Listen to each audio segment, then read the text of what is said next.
Hello, this is Deb, otherwise known as motorcyclemommom. Welcome to my channel. In this ride, my son Will and I are riding from Magnolia, Delaware to Rockall, Maryland for dinner at the Harbor Shack restaurant. This video is going to take us from Magnolia over to Chestertown, Maryland, and there'll be a part 2 with the remainder of the evening. Anyway, Will is on a 2023 Lowrider S, and I am riding my 2019 Heritage Softail. Let me set the stage a little bit here. I've spoken about this on other videos. However, if this is the first one that you're watching, here's a little bit of background. So both of my children earned their endorsements.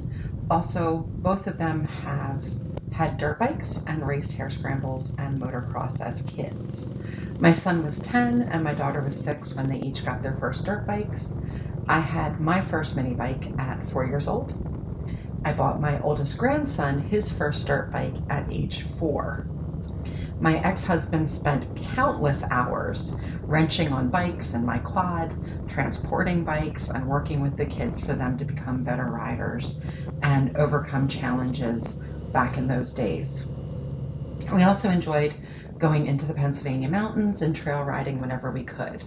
We are a family with a history of 2 wheels. So leave me a comment if you would, if your children ever rode or raced dirt bikes, or if you did. Just as a note, my ex-husband is still racing. And, well, we have a joke, but I'll leave that for another video. Anyway, I have seen quite a few viral videos of mothers freaking out because their kid, usually their son, bought a motorcycle. I guess it makes for good video, good thumbnails, but I really do hope it's staged. I suppose in some of the cases, perhaps the mom knows that her child, no matter what their age, is not responsible enough to safely operate a motorcycle and make good decisions. And if that's the case, as a mom, I can certainly understand the concern and worry and the freak out. I'm very much a live and let live kind of person, and I'm certainly not here to judge anyone. For me, as a mom, I know my children's skills, and I completely believe in each of their abilities to make good decisions and choices. I still worry, and I had concerns when they raced. I was a nervous wreck. And I worry now when I know my son is out on his motorcycle. It doesn't matter how old your child is. As a parent, you always worry. What I don't worry about is my son's skills. His skills are good. And although he can be a bit heavy-handed on the throttle at times, I do trust that he's not going to override his skill level. My worry comes from all the others on the road that are not paying attention for whatever reason. And, we know motorcycles don't stand a chance when it comes to another type of vehicle. There is no competition between a motorcycle and a car or a motorcycle and a truck. The motorcycle is not going to win. The motorcyclist is not going to win. So here's where I feel my perspective differs a lot from those moms in that freak out video, or in the freak out videos that I've seen. I'm a rider too. Every time my bike leaves the garage, I know that I may not return home or be in the same condition as what I left. That's reality, and it sucks. However, I also know that I could be in a life-altering accident in my car. I could experience some type of health event. There are so many bad things that can happen to somebody in this world, of no fault of their own, that if you let that stop you from doing the things that you love, the things that bring you joy and replenish your soul, then what is the point of this whole life thing? Are you even living, or are you simply surviving? So I know that was a bit of a long intro to talk about this video and what it means to me. A lot of the videos that you've seen from me to date are about rides that I've done. There was one that was a little bit more personal about my 2 miles that changed my life. If you haven't seen that, go take a look. But it's about my first solo ride and how that came to be and what the thoughts were going through my head during that time. And this one is more personal as well. It's the thoughts that go through my head when I'm riding with my kid. So on this evening, my son and I decided to go out to dinner. I keep an ongoing list of places that I want to ride to and video, and I really do. I have a list anyway. A ride that I've always enjoyed going to is Rock Hall, Maryland. So before I moved to Magnolia, I lived in Townsend, Delaware, and from Townsend to Rock Hall, I think it was closer to like 50 minutes, so it's a little bit longer now. But that was one of my first, what I'll call a challenge ride. And I can remember needing some time to think that night, taking off on the bike, and it was just when I was in the beginning of learning to ride and deciding I'm going to go ahead and ride to Rock Hall all by myself. It was, I said, about 50 minutes each way, under an hour. But at that time, it was the longest solo ride I ever accomplished. So I think for me, Rock Hall always kind of brings back that memory and what I learned about myself that night of being able to do that ride and to accomplish it by myself. And, I've done plenty of rides since then alone, and I'm okay riding alone and solo. Not a problem at all, but there's just some nostalgia to going to Rock Hall. So another thing I like about this area, or in Rock Hall, is they hold a spring and a fall bike fest. And in the past, they've had a band, they have vendors, they have bike games like Slow Ride and things like that. It was the first time I ever saw bike games or heard of such a thing as bike games. So I thought that was always really cool. And it's a good afternoon, it's a good time. I try to go each season, and I'm looking forward to the Fall Bike Fest that is coming up Sunday, October 15th. And it looks like the sponsors have changed and the beneficiary of it has changed, but the events offered appear to be in line with what I've experienced in other years. Anyway, I'm excited to go check it out when October rolls around. So as you might be noticing, I do squirrel a little bit in my storytelling. So let's get back on track. My son and I were deciding where to go for dinner, and we bounced around a lot of ideas, and then he mentioned that he knew I wanted to ride to Rock Hall because we had talked about that before. We looked up the distance. It was showing about an hour and 15 minutes each way. And in most cases, that's further than I would want to go on a weeknight if I was going to dinner in a car. But since it was beautiful country, peaceful roads, and we were taking the bikes, what the hell, it made sense. An hour and 15 minutes isn't so bad each way. We checked the weather, and although it looked like rain outside, the forecast showed that the path that we were taking wasn't supposed to have any rain at all. We should have paid more attention to our eyes than the app. Anyway, you might have noticed some raindrops on the camera lens. And yeah, lesson relearned, trust your eyes and instincts over an app. We were fortunate though, it was only sprinkles and it didn't slow us down at all. And one thing, if you're a rider, if you haven't gotten caught in the rain, you will get caught in the rain. It just happens. Be prepared, have gear. I had a rain jacket. It wasn't even bad enough for me to have a stop and to put it on. So we got lucky with that, even though there were raindrops. As we were heading west over to Rock Hall, I couldn't help but realize how incredibly fortunate I am. And these are the things that I think about and what goes through my mind when I'm riding, especially when I'm riding with my kids. So how many parents ever have the opportunity to share something like riding motorcycles with their child? I don't know that I can find the right words to explain it to a non-rider. For the riders watching, I'm thinking no explanation is probably necessary, but it can mean something different to you than what it does to me, and I'm just going to share what that means to me. But in those moments, my soul is happy. I am connected with nature in a really intriguing way because I'm on a motorcycle. Engine, steel, rubber. I'm not sitting on a beach. I'm not in the forest itself. I'm on a piece of equipment that I really like, but still a piece of equipment. But there's still a way that I'm connected with nature. It's something that you get on the bike that you can't get when you're in a car. Maybe a little bit if you're in like a convertible or something like that, but definitely not when you're fully caged up in a car, right?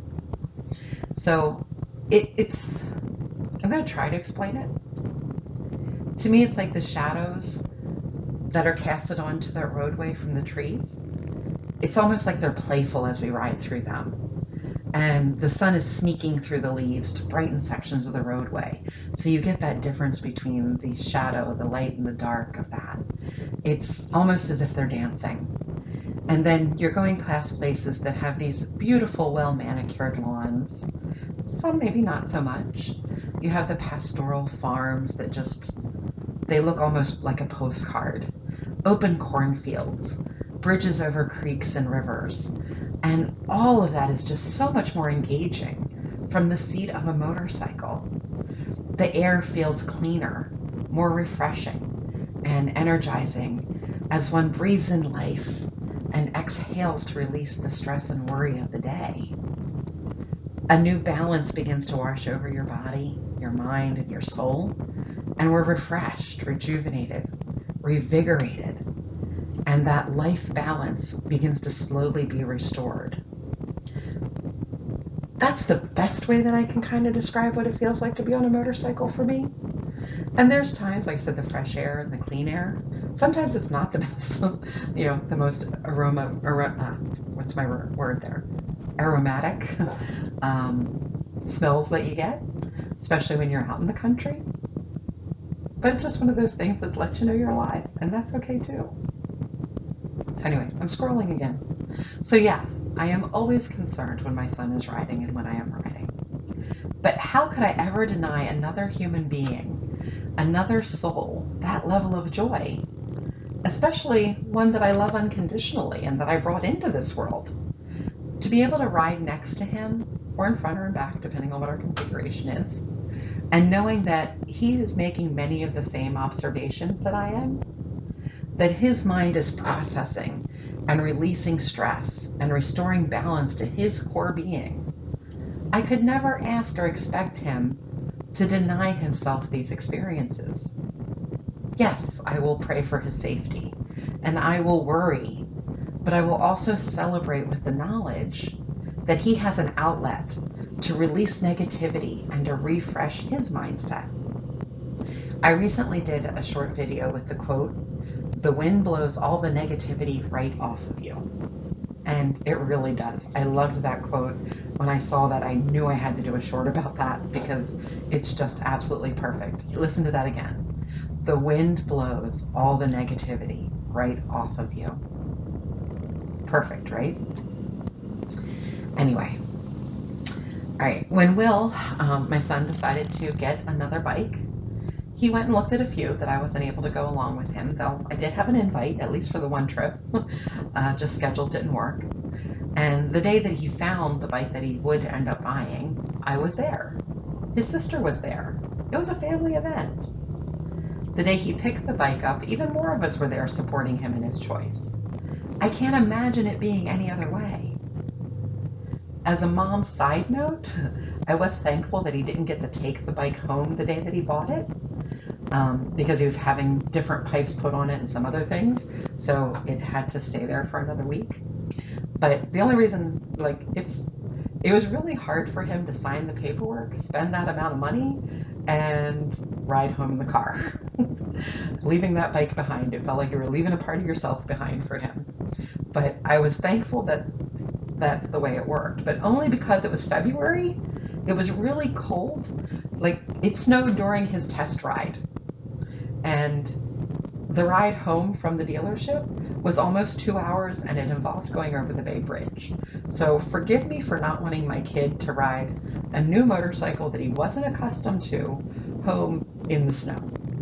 I don't think I'm being unreasonable as a parent on that one. If I am, I am.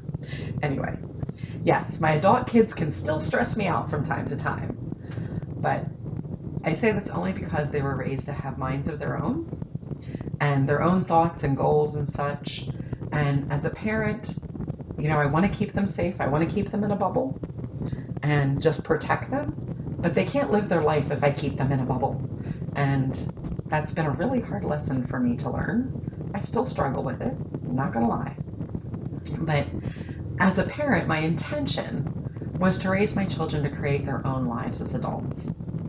I wanted them to have the skills that they needed to fly out of the nest. I want them to live lives that are fuller, more productive, and more satisfying than my own life has been. And I want them to surpass me in every way possible. No pressure on either one of them there.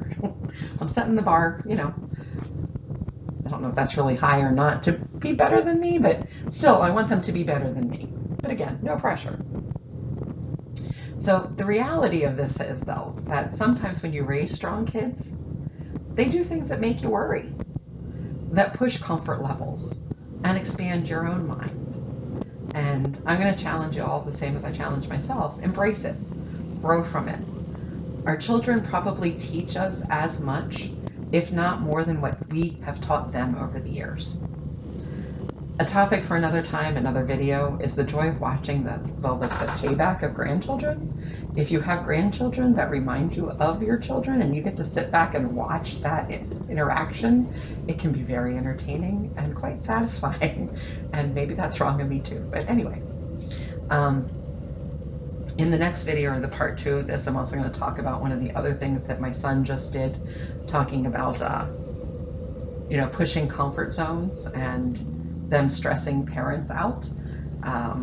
He just did something really amazing that certainly did that, and I am incredibly proud of him for it, but we'll get to that part in the next video. But he really did push his limits, and he did good. I could not be more proud. Also in part 2 of our next ride, we're going to talk more about the destination itself, about Rock Hall, and I have some video and photos of the destination and what that area looks like that you'll get to see. But I wanted this part to show a glimpse into the thoughts of a mom and a motorcycle rider, and what I think about while riding with my adult child. The concern, the pride, the joy, all of the feelings and emotions that go along with it.